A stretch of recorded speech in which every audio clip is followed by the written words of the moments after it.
Listen, I'm about to share something that might make you think I've lost my mind, but I promise, on everything I hold dear, this is precisely how events unfolded. My name is Claire.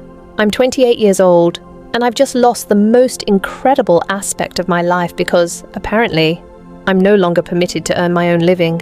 However, allow me to backtrack and provide the complete context, as it's crucial for you to grasp the entirety of this situation. My partner, Trevor, and I had been together for 5 years, sharing a living space for 2 of those years in a rather cramped apartment that demanded an exorbitant rent for its size. He holds a stable position, occupied with the standard, rather mundane tasks that office employment entails. My own work is part-time, at a local establishment that offers very little in terms of remuneration. Finances have consistently been a struggle. We've frequently found ourselves in the unenviable position of having to decide between settling the electricity bill or purchasing essential groceries. It was during one of these periods of financial strain that I found myself contemplating alternative methods of generating additional income, ones that wouldn't necessitate taking on a second job that would undoubtedly leave me utterly depleted. It was at this juncture that I encountered an advertisement on Facebook for professional cuddling services. Initially, I dismissed it as a jest.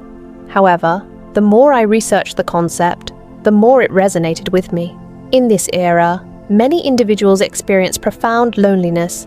They yearn for simple human connection, for someone to offer comfort and a sense of belonging, even if only temporarily. And they are willing to compensate generously for this. We're discussing rates ranging from $50 to $80 per hour, simply for reclining beside someone and engaging in light conversation. This figure significantly surpasses my earnings at my actual employment. The moment I broached the subject with Trevor, his reaction was instantaneous.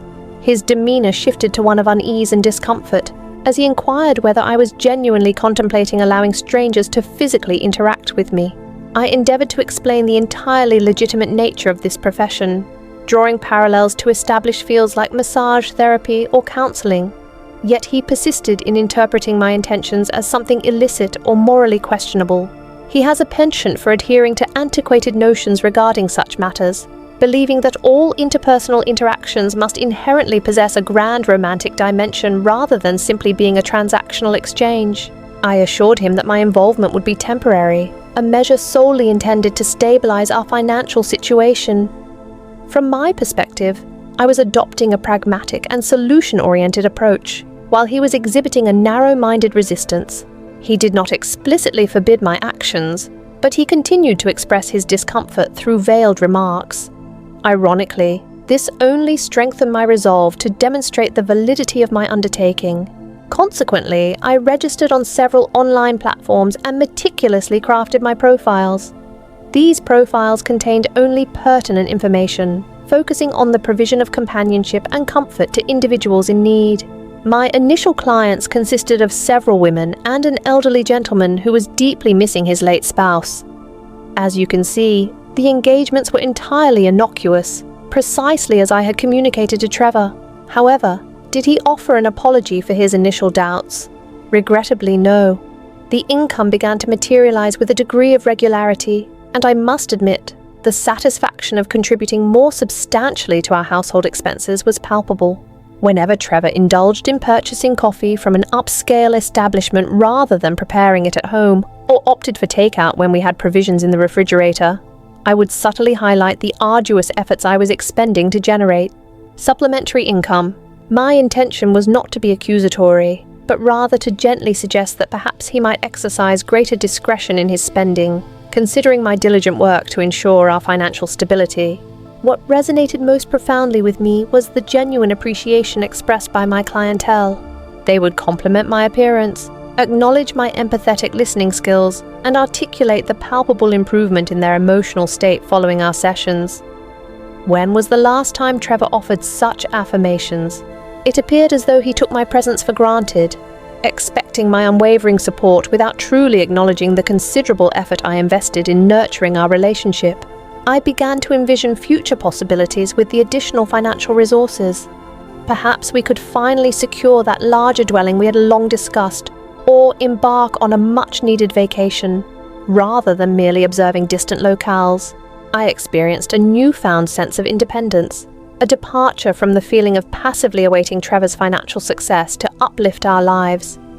For the first time, I felt empowered to actively shape our financial destiny. Nevertheless, Trevor continued to interject subtle criticisms regarding my occupation, probing excessively about my clients and exhibiting an air of suspicion whenever I returned from a session. It was as if he could not simply appreciate my contribution to our financial well-being. Instead, he consistently framed the situation through the lens of his own insecurities and trust issues. I found myself questioning his expectations. Did he truly believe I would develop romantic feelings for a stranger simply because they were paying for my companionship? The entire endeavor was conducted with the utmost professionalism. I maintained clear boundaries, adhered strictly to the platform's regulations, and was generating a commendable income by providing a service that genuinely benefited others. Yet this, it seemed, was insufficient for Trevor.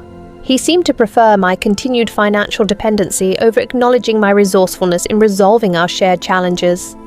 This should have served as an initial indicator of the underlying nature of his character. One who professes love should ideally champion your autonomy and your ambition, not attempt to diminish your accomplishments. However, my focus was entirely on cultivating my client base and validating the legitimacy of this professional avenue, thus obscuring my perception of the unfolding dynamics. After a period of several weeks, I began to receive inquiries from male clientele. To be entirely candid, I experienced initial trepidation, anticipating Trevor's predictable objections. Yet I then considered, why should his personal biases impede my potential for increased earnings? These individuals were offering more favorable rates and extended session durations, and ultimately the act of providing comfort and companionship transcends gender. My initial session with a male client proceeded without any complications. His name was Marcus. He was in his mid-40s, recently divorced, and he simply desired someone to offer him solace while he articulated his feelings of profound loneliness. The experience was, in fact, rather touching, and he was notably generous with his gratuity. However, upon my return home and a casual mention of the interaction to Trevor, he once again adopted a reserved and peculiar demeanor. He began to interrogate me with an increased intensity regarding my male clients, inquiring about the circumstances of our introductions and the specific nature of our discussions. I attempted to explain that our conversations were purely platonic and devoid of any impropriety, but he persisted in demanding granular details. The constant need to defend my professional activities to someone who should have been my staunchest advocate became utterly draining. It was around this time that Marcus transitioned into becoming a regular client. He would schedule sessions twice weekly, consistently provided generous tips, and I must confess, he was among the most accommodating clients I encountered. He never created an uncomfortable atmosphere, consistently respected my boundaries, and genuinely appeared to derive benefit from our interactions. He would confide in me about his marital dissolution, the detrimental impact his ex-wife had had on his self-esteem, and the marked improvement in his well-being following our time together. I found myself anticipating Marcus's appointments with greater eagerness than those of other clients. This was not an inappropriate sentiment, but rather a recognition of his profound gratitude and the ease with which we could converse. He actively listened to my contributions, a stark contrast to some clients who primarily wished for an audience to their monologues. Marcus displayed a genuine interest in my life, my aspirations, and my perspectives on various matters. It was a refreshing experience to be perceived as a multifaceted individual rather than merely a service provider. When Trevor began suggesting that perhaps I no longer needed to engage in cuddling work, given our improved financial standing, I felt a surge of irritation. Here I was, cultivating a successful enterprise, accumulating a loyal client base who valued my time, and he proposed that I abandon it all. It felt as though he was attempting to curtail my newfound autonomy. I started extending my departures after sessions, occasionally meeting Marcus for coffee to debrief or simply to continue our conversations. There was nothing untoward about these meetings. We were simply two adults forging a connection. However, Trevor would resort to passive-aggressive inquiries about my late returns and express his displeasure regarding the amount of time I was dedicating to my clients. The reality was that conversing with Marcus felt effortless in a way that interacting with Trevor no longer did. Marcus valued my opinions, offered compliments on my insights, and never made me feel as though I was being overly dramatic or excessively sensitive. In contrast, any discussion with Trevor invariably devolved into an argument or an attempt on his part to invalidate my viewpoint. I began to invest more attention in my personal presentation for my sessions, enhancing my makeup application and selecting attire that fostered a sense of confidence and professionalism. Marcus consistently noticed and offered compliments, remarking on my appearance or my attire. It was gratifying to be acknowledged and appreciated for the effort I was putting forth. Trevor, meanwhile, seemed to scarcely register my presence anymore. He would return from work, immerse himself in television, and anticipate my availability only when he desired my attention. However, when I attempted to share details about my day or recount an interesting client interaction, his expression conveyed a clear sense of judgment. By this stage, the financial returns were substantial, and I took immense pride in what I had accomplished. I had cultivated a roster of consistent clients, garnered positive reviews on the platform, and was finally contributing equitably to our shared living expenses. Yet instead of expressing pride, Trevor persisted in behaving as though my endeavors were inherently flawed. When he would orchestrate elaborate date nights, I often found myself too fatigued from my work commitments or already scheduled with clients. He began to express his hurt over this, but I struggled to comprehend his expectation that I should unilaterally abandon my professional obligations when he rarely demonstrated similar consideration for my schedule. Marcus commenced initiating contact between sessions, periodically checking in or sharing a humorous anecdote from his day. It was a welcome change to have someone who desired to maintain a connection, rather than simply treating me as a scheduled appointment. Trevor, conversely, never initiated contact during the day unless he required something, whereas Marcus would send brief messages indicating that I was on his mind. I began to recognize that the connection I shared with Marcus felt more akin to a genuine friendship than what I experienced with Trevor, whose primary interest seemed to be controlling my choices rather than fostering a meaningful rapport with me as an individual. I understand how this narrative might be perceived, but I can unequivocally state that it did not originate as anything unconventional. Marcus and I simply established a rapport that felt natural and effortless.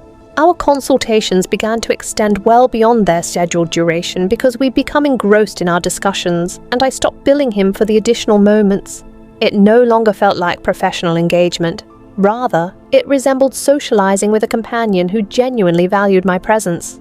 He would confide in me about his marital experiences, recounting how his former spouse had never truly acknowledged his worth or paid attention to his innermost thoughts and sentiments. The manner in which he articulated this resonated deeply with my own circumstances involving Trevor. Here was an intelligent, accomplished, and emotionally available individual whose partner had consistently overlooked his significance. Does that sound familiar? I found myself sharing more about my personal relationship difficulties with Marcus. This wasn't an act of complaint, but rather candid exchanges concerning the challenges of feeling unseen or unsupported in one's aspirations by a significant other. Marcus provided attentive, non-judgmental listening and offered perspectives that were remarkably insightful and logical. In stark contrast to Trevor, who would invariably become defensive whenever I attempted to address our relationship issues, the divergence between them became increasingly apparent with each passing day. When I would return home with enthusiasm about a positive event that occurred during my day, Trevor would offer little more than a cursory glance, his attention fixed on his mobile device. Marcus, however, would engage with follow-up inquiries, recall specific details from our prior conversations, and genuinely celebrate my minor achievements alongside me. I discovered a persistent tendency to draw comparisons between them. Trevor would leave his used dishes in the sink, implicitly expecting me to handle the cleanup, whereas Marcus consistently demonstrated respect for my time and personal space. Trevor would frequently interrupt me mid-sentence, while Marcus would intently absorb every word, as if my contributions held genuine importance. When Trevor orchestrated date nights, they felt perfunctory and obligatory, akin to fulfilling a duty rather than a genuine desire for shared quality time. Conversely, my conversations with Marcus flowed effortlessly for hours, encompassing discussions on literature, cinema, our aspirations for the future, and profound philosophical inquiries that Trevor had never evinced interest in exploring. I began arranging my appointments with Marcus during Trevor's working hours. This wasn't an attempt at subterfuge. but rather a desire for uninterrupted time dedicated to meaningful dialogue and connection. Marcus never conveyed the impression that my emotions or expressions were excessive or overly sensitive. He consistently validated my feelings, making me feel acknowledged in a manner I hadn't experienced in years. Our text-based exchanges grew in frequency and intimacy. He would send me messages to wish me a good morning, share articles he believed I would find compelling, and check in when he knew I was navigating a particularly demanding period.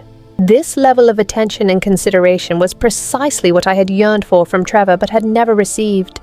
I gradually recognized that Marcus was fulfilling my emotional needs in ways that Trevor had entirely failed to provide. Here was an individual who truly appreciated my intellect, my character, and my perspectives on life. He was someone who made me feel cherished and significant rather than overlooked.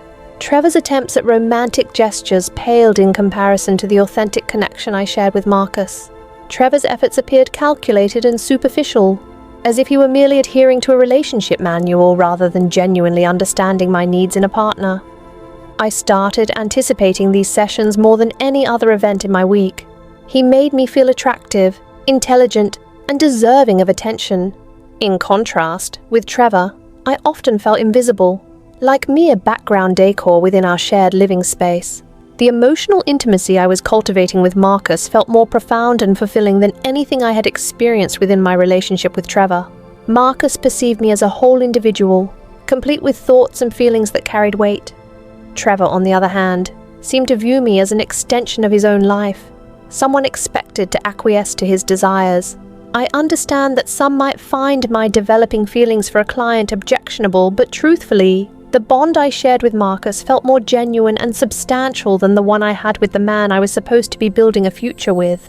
Marcus valued me for my authentic self, whereas Trevor sought to mold me into his idealized version of who I should be. Predictably, Trevor managed to jeopardize everything by inspecting my phone while I was in the shower. Upon emerging, I discovered him seated on the bed, scrolling through my text messages with Marcus. His expression was one of utter disbelief, as if he had uncovered evidence of a criminal conspiracy rather than ordinary conversations with a friend. He began reading the messages aloud in a theatrical tone, portraying the act of sharing my daily experiences with Marcus as some form of transgression. These were, in reality, routine exchanges between two adults who held mutual regard for one another. Yet Trevor was framing them as scandalous and inappropriate. When he reached the messages where I had expressed my feelings of being unappreciated in our relationship, he completely lost his composure. Instead of contemplating the reasons behind my sentiment or inquiring about how he could improve, he fixated on the fact that I had confided in another person about our relationship difficulties. It was as though I was prohibited from having friends or seeking solace when I encountered struggles. I attempted to explain that Marcus was simply a supportive friend who listened to me, but Trevor persisted in using terms like emotional affair and inappropriate boundaries. He behaved as though I had engaged in physical infidelity, when in fact, all I had done was participate in meaningful conversations with someone who genuinely valued my thoughts and emotions.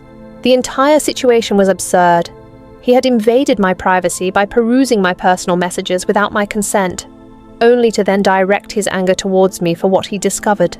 Had he trusted me and treated me with greater consideration, there would have been no cause for his concern in the first place. He issued a demand that I cease all contact with Marcus entirely, not merely as a client, but completely severing all communication.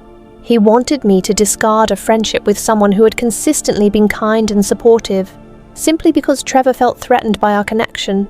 I informed him that his behavior was paranoid and controlling, an attempt to isolate me from individuals who genuinely cared about my well-being. Marcus had always conducted himself with the utmost respect and appropriateness. The fact that Trevor failed to recognize this spoke volumes about his own insecurities. When I declined to commit to ending my association with Marcus, Trevor issued an ultimatum threatening to leave. He explicitly stated that he could not remain with someone who placed other men above their relationship.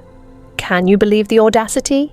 As if a single meaningful friendship negated 5 years of shared history, I called his bluff, asserting that if he possessed such profound insecurity and distrust, perhaps our relationship was not sustainable. I refused to allow him to dictate my friendships or compel me to end a relationship that enriched my life. solely because he was incapable of managing his own feelings. He began packing some belongings, adopting a dramatic posture as if he were the aggrieved party in this scenario. I cautioned him that he was making a grave error and would come to regret sacrificing our relationship due to his own jealousy and controlling tendencies. However, instead of reconsidering, he actually departed. He went to stay with his friend Danny, clearly expecting me to pursue him and implore him to return. Well, I had no intention of providing him with that satisfaction. If he was willing to discard 5 years of our lives due to his inability to trust me or respect my friendships, that was his prerogative. That evening, I contacted Marcus, feeling distressed and in need of someone to discuss the recent events with. He was incredibly understanding and supportive, expressing his regret that I was enduring such a situation, and remarking that Trevor clearly failed to appreciate the value of what he possessed. Speaking with Marcus solidified my conviction that Trevor's reaction confirmed everything I had been sensing about our relationship. A partner who genuinely loved and trusted me would not have invaded my privacy, attempted to control my social interactions, or abandoned our relationship instead of working collaboratively to resolve our challenges. Marcus offered to meet me for coffee to discuss the entire ordeal. Frankly, I needed the support of someone who genuinely prioritized my emotional welfare. Meeting Marcus at his residence that night was precisely what I required. He had wine prepared, soft music playing, and he simply held me as I wept over how Trevor had so dramatically overreacted and undermined the foundation of our shared history. For the first time in many months, I felt truly comprehended and comforted. We spoke for extended periods about the profound unfairness of the entire situation, how Trevor had allowed his insecurities to sabotage our relationship instead of placing his trust in me and addressing his personal issues. Marcus repeatedly expressed his sorrow for my distress and stated that any man would be fortunate to have a partner as devoted and caring as I am. I'm not entirely certain how it transpired, but one moment we were simply embracing as I sobbed, and the next, we were kissing. It felt incredibly natural and correct, as though this was my intended destination all along. With Marcus, everything felt effortless and comfortable in a way that had never been the case with Trevor. I ultimately stayed the night at Marcus's place. I switched off my phone to avoid Trevor's calls and texts, which were clearly intended to induce guilt and pressure me into returning home. I needed the space to process the events and determine my true desires. Waking up beside Marcus felt more right than anything had in years. He prepared coffee for me, complimented my appearance, and we spent the morning discussing our mutual feelings about what had occurred. It was far more than a casual encounter. It was the culmination of a genuine connection that had been developing over several months. When I returned home the following day, I anticipated finding Trevor ready to apologize for his overreaction and for driving me away with his jealousy. Instead, I discovered him calmly loading boxes into his vehicle. He barely glanced at me as I entered. I attempted to explain that I simply required some time to reflect and that nothing significant had transpired, but he interrupted, stating he was already aware that I had spent the night with Marcus. Apparently, Danny had driven past Marcus's residence and observed my car parked there throughout the night. Trevor informed me that our relationship was over and that he would return later for his belongings. His lack of any theatrics or raised voices somehow made the situation considerably worse. He was merely detached and unemotional, as if I held no significance to him whatsoever. A wave of panic washed over me as I realized my actions could have tangible repercussions I hadn't fully considered. I attempted to convey that his possessive behavior and persistent distrust had compelled me to this point, but he showed no inclination to entertain my explanations. When I suggested he was abandoning our connection too readily, reminding him that couples are meant to navigate challenges together, he simply stated that certain issues are insurmountable. Adopting the persona of an infallible boyfriend who had never erred, I contacted Marcus in tears, anticipating solace and perhaps guidance on how to mend things with Trevor, but he sounded peculiar and distant on the call, advising that I should perhaps concentrate on resolving my issues with my boyfriend given the increasing complexity of the situation. The tone of his voice suggested I was an inconvenience or a problem he no longer wished to address. I had jeopardized my relationship for him, and now he was retreating as circumstances became difficult. Trevor completed his move within a week, and Marcus began taking longer to reply to my messages. I felt as though I was losing everything simultaneously, and neither man appeared to care about my distress. I persisted in reaching out to Trevor, sending lengthy messages detailing how his jealousy and controlling tendencies had been the demise of our relationship, but he never responded. It was as if 5 years meant absolutely nothing to him. Marcus eventually ceased all communication. Upon arriving at his residence, he informed me through his closed door that he believed we should take a hiatus from seeing each other. Just like that, the man who had assured me I deserved a better partner than Trevor was abandoning me when I needed his support the most. Fast forwarding 8 months, my entire existence has been utterly dismantled. Marcus has not spoken to me since that day at his apartment. It transpired that he was merely seeking an idealized girlfriend experience, not an actual partnership involving genuine emotions and complexities. The instant matters became difficult, he vanished, as though I had never held any importance to him at all. My cuddling enterprise is entirely defunct. News of what transpired with Marcus circulated, leading to my blacklisting from every available platform. Apparently, engaging in intimacy with clients contravenes certain terms of service that were never clearly communicated. So much for forging an independent career. Without Trevor's financial contribution, I could no longer sustain our apartment. I was compelled to relocate back to my mother's residence, where she incessantly reminds me of how I squandered a good man for nothing. She behaves as if Trevor was some sort of paragon, instead of the controlling, insecure individual he truly was. The most painful revelation came via Facebook. Trevor has already entered into a new relationship. Some nondescript woman from his office building, likely devoid of ambition or independence. She embodies precisely the kind of person who would never challenge him or possess her own aspirations, fulfilling his lifelong desire. Their photographs portray them enjoying lavish vacations and activities, things he claimed we couldn't afford during our time together. It's ironic how romantic getaways suddenly become feasible when he's with someone who doesn't undermine his ego. I've attempted to contact Trevor on several occasions, seeking closure or perhaps an opportunity to present my perspective, but he has blocked me across all channels. He has unequivocally moved on, as if our 5 years together held no value. While I am relegated to commencing anew from the very beginning, I've had to accept a position in retail that offers compensation barely above the minimum wage. I'm now working under managers younger than myself, serving customers who look down upon me. Each day serves as a stark reminder of how far I've deviated from my anticipated life trajectory. My mother eventually evicted me due to my inability to tolerate her ceaseless criticism and judgment. She declared that I needed to accept accountability for my circumstances rather than attributing my problems to others. That's an easy sentiment to express when one has never been entangled in a relationship with someone who sought to dictate every facet of their existence. Presently, I reside in a cramped studio apartment in the less desirable sector of the city, surrounded by individuals involved in illicit activities and constant shouting matches. This is the trajectory my life has taken because I dared to aspire to more than Trevor was willing to provide. The ultimate indignity arrived last month with Trevor's engagement announcement. Less than a year after our separation, he is poised to marry someone else. This individual who professed his love for me and envisioned a future together has moved on with such rapidity it leaves me disoriented. His fiancée appears to be the archetype of a woman who would never question his directives or hold independent views on any matter.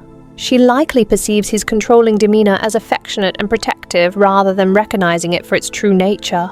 I considered posting on the announcement, perhaps to extend congratulations or demonstrate my maturity by wishing them well, but to what end? He has undoubtedly portrayed me as an unfaithful, erratic ex-partner, casting himself as the wronged party in our narrative. Everyone seems to perceive me as the antagonist, yet no one acknowledges that Trevor's possessiveness and his compulsion to govern every aspect of my life drove me away. Had he been a more supportive and trusting partner, none of this would have transpired. I dedicate a significant portion of my leisure time to browsing social media, observing others living the life that should have been mine. Trevor and his new companion frequent upscale dining establishments, embark on weekend excursions, presenting themselves as the ideal couple that we never managed to be. Occasionally, I ponder the alternative path had I surrendered my autonomy and allowed Trevor to dictate my professional decisions. However, I then recall that I should not be obligated to compromise my aspirations and ambitions merely to assuage an insecure man's ego. The reality is that society penalizes women who decline to conform to men's established norms. I was endeavoring to build something for myself, achieve financial independence, and cultivate genuine connections with individuals who valued me. Yet it seems that is too significant a threat for most men to countenance. Consequently, here I am, solitary in this dilapidated dwelling, employed in a dead-end job, observing my former boyfriend thriving with someone who likely possesses no true understanding of what she is accepting. Nevertheless, I remain resolute in my belief that none of this is genuinely my culpability.